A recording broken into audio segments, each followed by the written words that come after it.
Welcome back to the First Team. I am Joe DeLeone. Joining me as always, my good friend, NFL draft analyst Ryan Roberts. We already did our offensive tackle ranking show today. We are moving on to corners as each week we're going to blow through all of these positional rankings. Might do a couple weeks where we double up just so that we get everything out there ahead of time so you're prepared for the 2024 NFL draft. Now, Ryan, this corner class, another really good position group. Another really talented position group. And we talked about with the tackles, that there was a lot of really good football players. There were a lot of guys that were going to go on day two that could end up being quality starters. And I think that the corner class is in a completely different conversation. Them and the receivers have just insane depth to the point where I really believe we're going to have some Pro Bowlers that end up going on day two. There are a lot of good guys. And I said this in the last show, kind of talking about where my grades where my grades were. Where they lie. Where they lie. Oh, past tense. Yes. Yeah. Yep. I have 9 guys that have a top 50 grade or higher because I like this corner class so much. How many? How many did you just say? 9. 9. Wow. That is a nice number. I have, looking at my 10, where my cutoff would be, I have 7 with a top 50 grade. Oh, so you're not far off. 9 to 7. Yeah. Not too. Okay. I mean, I'll say this, Joe, because we're not going to do any honorable mentions or anything, but there were like 2 to 3 guys that were like very on the cusp of making like the 10th spot. You know what I mean? Like there's a little bit of there's a little bit of a little, what's the word? What is the word I'm looking for? They're jumbled up. There's a little bit of a grouping that are grouped very similarly to the bottom of this list as well. So I like this class, man. I think that because I didn't really include any true nickels in this conversation either, because there are a couple of true nickels in the class that I really like, but there is some high quality starting nickels in this 2024 NFL draft as well. But it's a deep cornerback group, man. There's a lot of quality in this class, I think. So like we did last show, I'm going to start us off by sharing my 10 through 6. You give me your thoughts, and then we'll do the vice versa. Number 10 for me was DJ James from Auburn. Number 9 was Kalen Carson from Wake Forest. Number 8 was Kamari Lassiter from Georgia. Number 7 was TJ Tampa from Iowa State. I know you don't like Kamari Lassiter. Spoiler alert, he ended up in my first round mock draft. And then number 6. No, he did number not. 6. No, he did not. No, he number did 6, not. who I'm a little bit sad that I don't get to take or to really like dive in on unless he ended up in your top 5, is Quinyon Mitchell from Toledo, who had an absolutely phenomenal Senior Bowl performance. This is the craziness of this this corner class, is that guys like Mitchell, who are so good, end up falling outside of the top 5 just because there's so many other really good names. So that's my top 5. Any quick thoughts there? Sell me on Kamari Lassiter, Joe. He's long. I think that he moves well enough that I am not going to have to worry about him. And I love the ball skills. I feel like he is a very I am, and this is going to be a theme throughout this whole process. Sure. And I post a lot of clips, and the one word that always comes up every time I post corner clips is ball skills. I feel like that to me is an important trait to have, because you can move really well, but not know how to impact the catch point, not know how to, pluck the ball out of the air. I just noticed a lot of instances where he was playing against Luther Burden and some of these other good receivers in the SEC where he, to me, did a really nice job of going up and attacking the football. He's a very competitive football player. I will never back down from that. He's very smart and he's very competitive, right? Like those are the 2 biggest things about Kamari Lassiter. I just don't see a good athlete, man. Like I just see a below average athlete. I don't know. I could end up. I don't see below average. I at least see really average to slightly above average. See that? Okay, that makes sense why we don't see him. Okay. So we see the athleticism a little bit different of Kamari Lassiter. I will talk about Quinyon Mitchell. Real quick note, Kalen Carson was one of the guys that narrowly missed my list. I like Kalen Carson a lot. I think he's maybe a little bit of can fit inside at points, also play outside in a zone heavy scheme. Like he's not the most dynamic athlete of all time, but he has kind of similar traits to what I just mentioned with Kamari Lassiter, where like Kalen Carson's competitive, man, and he can move all over the place, and he's just one of those dudes that's always going to be in your hip pocket, and he's always going to be in your ear. You know what I mean? Like he's one of those dudes, and I love those types of corners. So I do like your inclusion of Kalen Carson because I think he is a very quality football player he'll play a role in the NFL for a little bit. I think he'll play a role. Yeah, he's super physical. That's what I loved about him. Yes. Another guy, again, ball skills. He's not afraid to get in somebody's face. Maybe he doesn't have the requisite length that we love for an outside corner, which is why I kind of get where you've brought up he might have more success playing in the slot, which the physicality is what you need with a nickel corner that is going to be playing in the slot. All right, you're 10 through 6.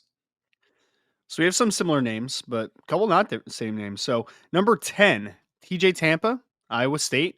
Long ball skills, can run pretty well. I like TJ Tampa. A little scheme dependent.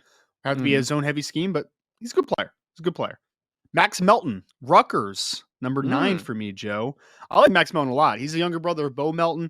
That kid is just requisite good, pretty good at everything, right? Like there's no elite trait there, but his size is good. He's over 5'11". He's 193 pounds, 195 pounds, some of that ballpark. I think the length is going to be requisite. It's going to be good. He moves well. His straight line speed is solid to good, and he is incredibly competitive. I think he is one of those also diverse players as far as outside inside versatility. Like I could see a team flipping him inside at times, flipping him outside. I really like Max Melton. He's a good player out of Rutgers. DJ James. Rip through the rest here. Okay. I'm going, man. I'm going. Stop yelling at me. Number 8. I think the biggest battle on this show is you never listening to what I ask you to do. I listen to you, man. Number 8. I know, just giving you shit. DJ James from Auburn, lightly built, good cover skills. Cam Hart, number 7, Notre Dame. Length and physical. Medical red flag, but we'll see. Kalen King, number 6 for me at Penn State. Just missed the top 5. I went back to watch his film again, Joe, after the Senior Bowl performance. I thought he was a little bit lackluster down in Mobile. And I see some of the concerns. I do. I was really high on him in the preseason. I still like him. He still has a second-round grade for me. But I think there are more concerns than I originally anticipated. I'm interested by the fact that Kalen King and Quinyon Mitchell presumably are just swapped on our list. Cam Hart and Max Melton, admittedly, I hadn't gotten to yet. That's the craziest part about this corner class is that there's so many. I mean, I've watched a lot of corners and I hadn't gotten to these guys. They were like next up for me. That's cool that you were able to include some of those other players. Always fun to hear about a Rutgers guy. All right, I'm going to start us off here in our alternating order. Number 5 for me was Kalen King. So you and I have talked at length off the show about him. We know that Kalen King is a really good football player, but really lacks the true length for me to be a guy that I can rely on consistently outside. But what is great about him is he moves so fluidly. He transitions very, very easily. He is another player that fits the description of physicality, attacks the ball well. He also, and why I think he's going to be a really good nickel corner, is that he tackles very well. That is something that is necessary to be a good slot corner, that you need to be able to come down, get into the traffic, and make a tackle if necessary, play well at the line of scrimmage. My big reason why I'm not as juiced up about him as we were in the offseason is that lack of length showed up in various spurts throughout the year. And I'm not saying Kalen King got cooked and played poorly like some people want to say that he did. But there were times, and it's not even the Ohio State film, I watched the Maryland game, and taller receivers, he covers them step for step, but they just go up and they take the ball out of the air over him because he is not long and tall enough to knock the ball out or make a play on the ball when he could. So great slot guy, I think, in the future. Could play a little bit outside if you need him to, but he is going to be a first-round pick when it's all said and done, minus all of the length concerns. I still really like Kalen King for all the things that you mentioned already. I think he is very physical for his size. I think he's pesky. I think he's really good change of direction, short area guy. I think he's got good long speed as well. They bring up reps like, I think it was against Tez Walker in North Carolina in the Senior Bowl, where he gave him just an inside. Actually, maybe it wasn't Tez. Whoever the receiver was, though, he got an inside release on him, and he kind of beat him very quickly off the line. And Kalen King, he ends up diving and narrowly misses a pass breakup. And everyone looked at that, Joe, and said, like, oh, Kalen King stinks or whatever. I'm like, guys, he recovered and he was in proper position. The length showed up there, though. It did. There are going to be some times where I just think he gets out leveraged for the football due to his lack of length because he's only got 30 and some odd inch arms. He's only a 5'11 corner. He's not the tallest or the longest guy of all time. So there's going to be leverage issues at times. He needs to be a very technically sound corner to play outside. I still think he can do it, but I do think that he is at worst a plus nickel on the next level, a very good starting nickel on the next level. Still gives me some Jair Alexander vibes. I think he could still be a really good football player. But if we're just looking at him as just an outside corner, his technique needs to be more consistent on a snap-to-snap basis in order to make sure that length doesn't pop up, those issues there. Number 5 for me? Yep, you're number 5. Number 5 for me is Quinyon Mitchell out of Toledo, almost up to number 4 on this list, Joe. I love Quinyon, man. He's just, look, 6 foot plus, 6 foot and a half. He's got 31 plus inch arms, so good length. It's not like pterodactyl, right? But like it's good length for the position. He is going to run 4.38 to 4.42. The kid can run when he turns loose.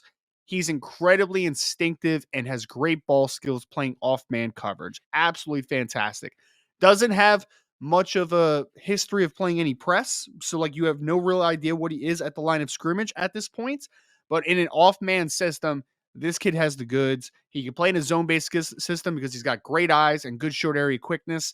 This kid is a plus starting outside corner in the next level. He's going to be a first-round pick. If you're not mocking him in your first round already, like we started doing a couple months ago at this point, you're doing this thing wrong because that kid is just he's a really good player, man. Like he is going to be a plus starter relatively early in his career.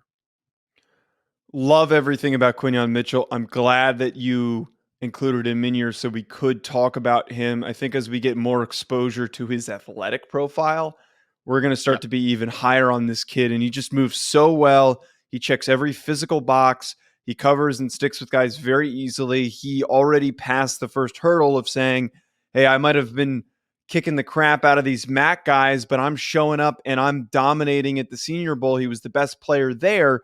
My only thing on film that I think he needs to improve upon, his biggest weakness, and it's not even like a unfixable issue, he just for some reason gives a lot of inside leverage to guys. And a lot of guys beat him inside on routes that break across the middle of the field. And he's quick enough and fast enough to recover and track those players. But I noticed the times where he gave up receptions were when he was allowing stuff across the middle of the field and when he was getting beat on that first inside step. Doesn't it seem like he just kind of is a little bit laxed at the top of routes a little bit because he knows on the level that he was playing that he can make up for it and make a play on the football? Like that's just kind of the vibes I got I felt like Quinyon baited a lot of guys when he was at Toledo and just said like, okay, go ahead. And then I'll recover and I'll make an interception because I have that requisite athleticism. But then you see him against Ohio State, right, in their one game where it's like Quinyon had plenty of good reps. He actually was a really good battle between him and Marvin Harrison overall, but there was a touchdown in there where it's just like Marvin just beat you off the line. And like, yeah, you can recover against most players, but against a guy that is going to be a top 5 to 10 pick, that's where the separation happens a little bit. So I do think he needs to be a little bit more aggressive at the top of the stem to be able to cut off leverage to either shoulder. But overall, man, he's just a really solid football player. I'm big fan of Quinyon. I think he's going to start year 1. And I think by year 2, year 3, we might be talking about not only a plus starting corner, but maybe a Pro Bowler with the ball skills he has. Number 4 for you? Number 4 for me is Terrion Arnold from Alabama. He is, first and foremost, Joe, I would say this about Terrion Arnold. He might be the most physically impressive corner on this list when you take account every piece of it, not just twitchiness and explosiveness, changing direction, but when you throw in the physicality that he brings as well, because this kid's a pretty sturdily built corner. He's got really good physicality. He can play at the line of scrimmage. He's got some silly athleticism, man. When you talk about change of direction, long speed, like he's just a really good overall athlete. I do still think, and this is the reason that he's number 4 on the list and not number 3 or possibly even number 2, is that there is still technical work that needs to be done. I think that he is still coasting and getting by with just being a much better athlete than a lot of people. I think he's the SEC version of Quinyon Mitchell that we just talked about, where it's just like he can figure it out because he's just such a good athlete. But when we talk about his teammate in a couple of minutes here, when we talk about a couple of the other guys a little higher on the list, I think that they just are a little bit more proficient from a technical perspective. But if Terrion Arnold takes that proficiency to the next level and he gets a great if he gets great coaching and is able to develop the technical aspects of his game, he could be the top corner in this class when it's all said and done. I think he has that type of upside to him. He had a big year 2023 compared to 2022. And I think that if he takes that step forward from a technical perspective, he could be special down the line. Yeah, I wouldn't be shocked if the corners in the class go a little later than expected, and then Arnold ends up being the first one like you just talked about there. My big thing with him, he's my number 3. My big thing with Terrion Arnold is, like you talked about, the athleticism, but I think the well-roundedness of his athleticism is what makes him such a good football player, is that he is in that slightly to above average category for me at a bare minimum in every single athletic profile that you want. And then I also love the aggressiveness when the ball is in the air and the instincts that he shows on how to make plays on the ball when it's in the air.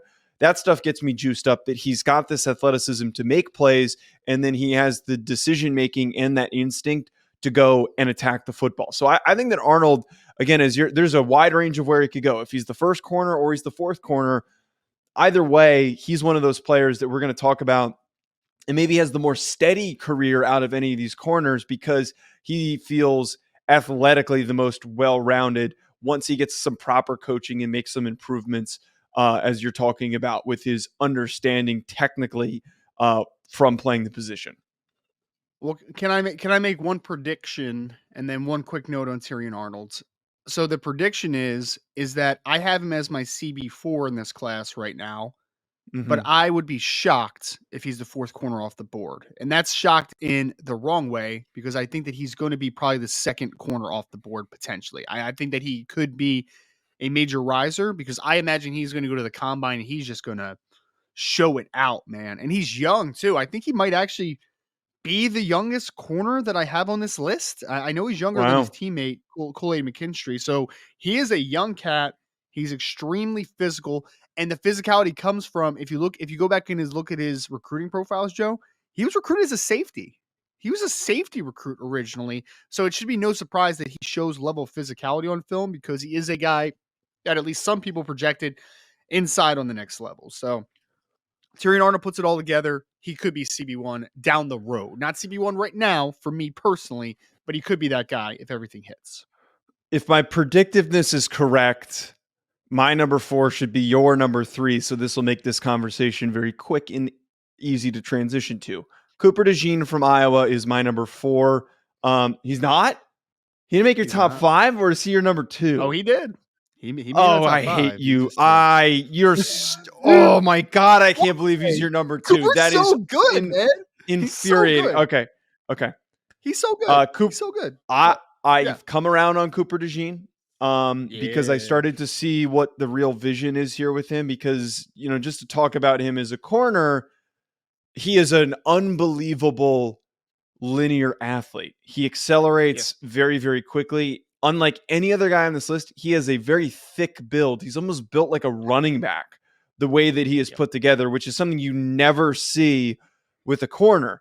Part of me thinks that thickness, and God, this is probably one of the worst wordings for a prospect breakdown that I've ever. He's really thick and he plays great D. Am I right? Yeah. Go ahead. If I pulled up my notes and I showed you how many times I wrote, great with his hands, he's thick, great ball skills, I think people would really be really concerned about what's going on in my notes. Penetration. Yeah, exactly. Okay. All right. A little too far there.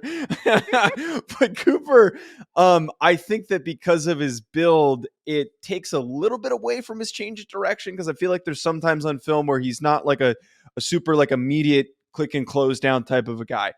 But that athleticism is what is going to make him dangerous, not just as a corner, but just as a versatile defensive back in the NFL. I keep seeing, Yep. for some reason, people on Twitter, it's this weird bit where everybody does where if you suggest a player could do multiple things or play different positions, everyone's like, what the hell are you talking about? You don't know what you're talking about. This has happened with Cooper DeJean, and I'm calling BS. This is a guy who could play outside.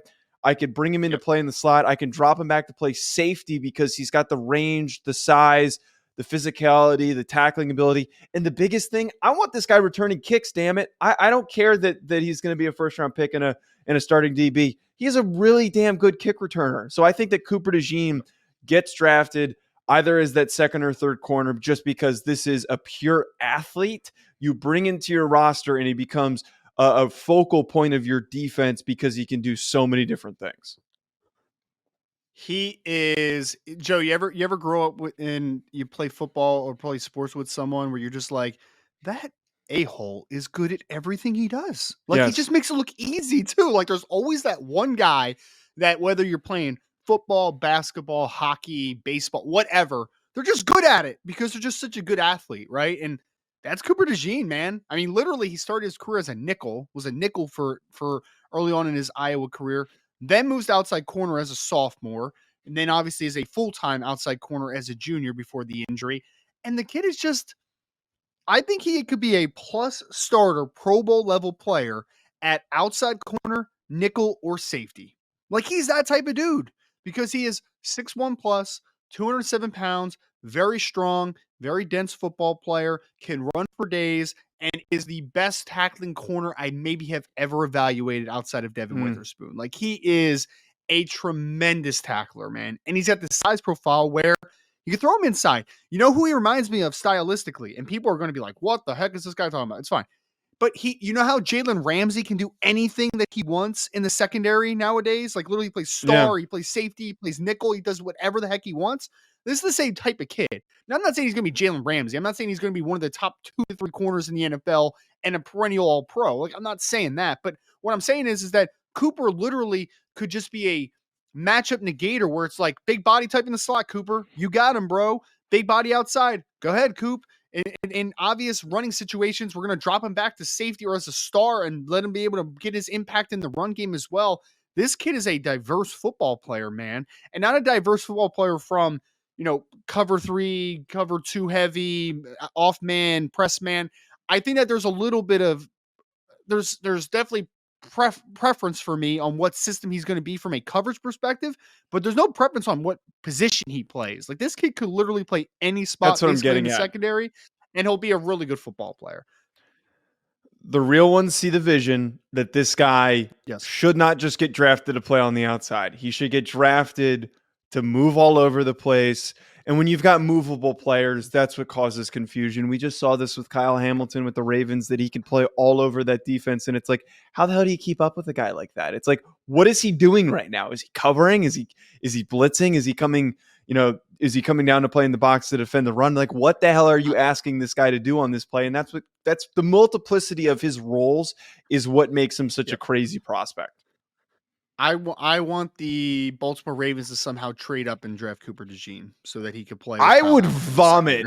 I would vomit on the spot if the Baltimore Ravens had Kyle Hamilton and Cooper DeJean. Actually, he feels like he could be a Seattle Seahawk. Like, that would make a lot of sense with McDonald to take him.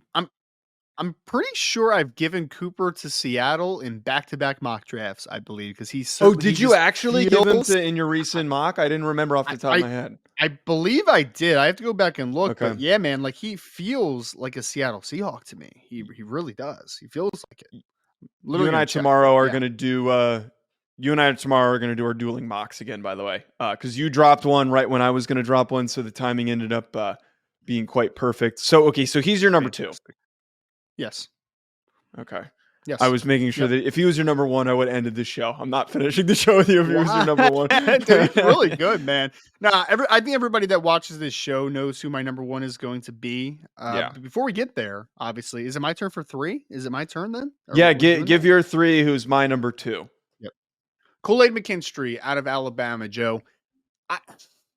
He's probably let me phrase this the best way. He might have the highest floor of any cornerback in this top 5, in my opinion. He might have the highest floor because he, from a press man perspective, very technically sound, man. Like he knows where to shoot his hands. He knows how to activate his feet. He knows how to stay aligned from a lower body and upper body perspective.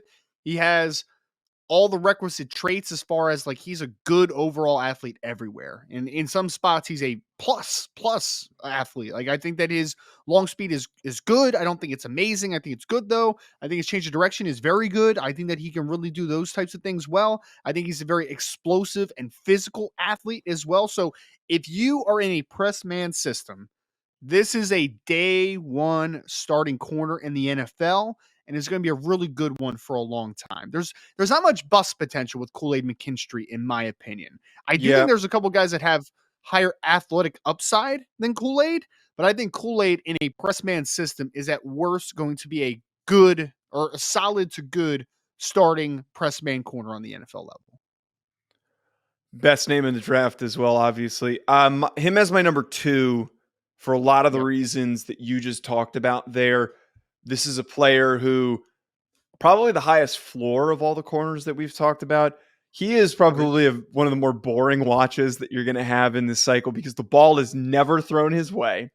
He plays really sticky coverage. And the reason why I really like him so much is that he closes down gaps so quickly. Like he is the one guy who I never saw allow any separation. And I'd love to know the amount of receptions that he allowed this whole season, because I'd be willing to bet it's probably ridiculously low with how few games guys were able to squeak open and get catches on him. And if they did, it was because of some sort of a rub route or some sort of, mesh concept or whatever, guys just running into each other, running off of each other, that kind of a thing. But I'm a big fan of Kool-Aid McKinstry, and I think that his impact in the NFL is going to be very tangible. Kind of like him and Terrion Arnold, while they're not the same type of a player, feel like to me in their first 2 years in the league, it's just like Pat Surtain, where Pat Surtain has a really strong early start to his career, but like, is it getting a ton of recognition because the team he's on is not very good? And then now we're paying attention to him. It's like, oh, this guy's been really good for the whole start of his career. Why were we not giving him as much love? And now all we do is talk about Pat Surtain as one of the top corners in the league. And I think that both these guys could kind of fit into that. So, quick note, Cooper DeJean was to the LA Rams in my most recent mock. He was the Seattle Seahawks the mock before. So, Seattle, LA. Who'd you give the Seahawks? West, apparently. I gave him Dallas Turner as a pass rusher in this one. Dude, our mocks are... I started reading yours when you texted it to me, and I'm like, okay, I need to stop so that I don't end up copying yours. And our mocks, I think, are going to be like 25 for 32, the same picks. I hate that. All right, number 1 here, Nate Wiggins. No. I wanted to add one note to Kool-Aid, man. I want to add one note to Kool-Aid. Okay. He's one of the kids that I think has a little bit of analysis paralysis in this class, where he's like boring for people to talk about because he's been starting since he was a true freshman at Alabama, and it's like he was pretty dang good from pretty early at Alabama, where it's just like, did he take massive jumps though the last 2 years? I wouldn't say massive. Like, he got better for sure, right? But like, it's kind of boring because of what we both had just kind of parlayed, is that he's a high floor prospect. No one, unfortunately, people don't give a shit about high floor prospects all the time when they're just listening to analysis. They care about upside. Yeah. They care about what if everything hits, and it's just like, but guys, this kid has decent upside as well. But like, his floor is he's going to start for your NFL team in year 1. Like, he's that type of dude. So yeah. Just quick note there. Yeah, I am praying. I'm praying that we don't do this dumb. It is Kool-Aid, Marvin Harrison Jr., Joe Alt, Brock Bowers, Drake May. That is the all over analysis team right there that everyone's going to overanalyze, except you disagree with me on Drake May. QB3 in my recent mock, Drake May. Yes. I will kick us off here though with Nate Wiggins. I have been so excited about Nate Wiggins since I watched him at the very beginning of the start of the cycle. And I watched him all the way back in November. He was one of the first guys that I watched, and I was immediately all in. 6'2", 185 pounds. He is plus in the length category that you need. And a lot of times as we get these big leggy corners, they don't transition and move as well as you'd like them to. But for a guy of his size, Nate Wiggins is the type of player that transitions super smoothly. He plays with guys step for step. And not only does he rarely allow separation, but he's got the just amazing length to come up, impact the catch point, do everything that you need from a corner prospect. Is he all the way there where he can be and his true ceiling? No. And that's why I argue that makes him the most dangerous, that this could end up being a guy who is a consistent Pro Bowler, a consistent all-pro football player. He is unbelievably talented for what he brings to the table as a cornerback prospect. He's special, Joe. And I know you mentioned about how many catches Kool-Aid McKinstry gave up in 2023. I probably find that number, by the way. But here are the numbers on Nate Wiggins. Nate Wiggins in 2023, according to Pro Football Focus, in 10 games, gave up 18 receptions on 41 targets. That's Math, insane. well below 50%, and only 176 yards, too, which tells you that if they are completing it, it's probably hitches. It's probably something shorts. It's just like short stuff like that. Because what makes Nate Wiggins so special? Listed 6'2", 180, 185 pounds. He needs to get thicker. I think his play strength could improve. That's the main knock on him overall. But no one can get on top of him because that kid can flat out run. But the thing that makes him special, a special cover player on the NFL level, is that changing direction's rare, man. But not even just rare for a leggy guy like you're talking about. Like you mentioned it, and you're 100% correct. For a leggy guy, he has an uncommon change of direction. But I would argue if he was a 5'11 kid with short legs, he would still have uncommon change of direction because it's stellar, man. No one is able to create instant separation off of this young man. His transitions are fluid, consistent. No one can run by him. I literally had him. I had him go to the Minnesota Vikings in this mock draft, Joe. I think it was like. Oh my God, I do too. What the? So, but you know what? Someone commented on it. It was like, as a Minnesota Viking fan, it gives me it gives me some bad memories of Clemson corners because they drafted Andrew Booth Jr. Who's the kid that I know you're talking about? Yes. Yeah. Yes. I forget who it was. Stunk. But I was like, I get it, right? Like, I get it. I 100% get it. But no, man. Nate Wiggins is different, sir. And if he just adds about 5 to 7 pounds and he's able to just improve a little bit at the catch point, just a little bit, not a ton, but just a little bit, we're talking about an all-pro potentially, man. Like, he's a top 10 player in the 2024 NFL draft to me. He's got some rare coverage ability. I'm excited to see what Nate Wiggins can do. And I think that as this process progresses, I think a lot more people are going to be agreeing that this kid is the top football player at the corner class. Any final thoughts before I wrap us up here? Kool-Aid McKinstry in 14 games for Alabama this year, 19 receptions on 39 targets for 200. That's insane. That's insane. 19 receptions games. In 14 games. Yeah. That's a catch a game and like some change. That's absolutely ridiculous. That's a fun stat to end us up on here. At Joe DeLeone, at Rise and Draft. Hit that subscribe button. Let us know in the comments who we missed, who you wish we should have ranked higher, any of that stuff. Thoughts on the show, drop a comment below. Enjoy the rest of your week, folks.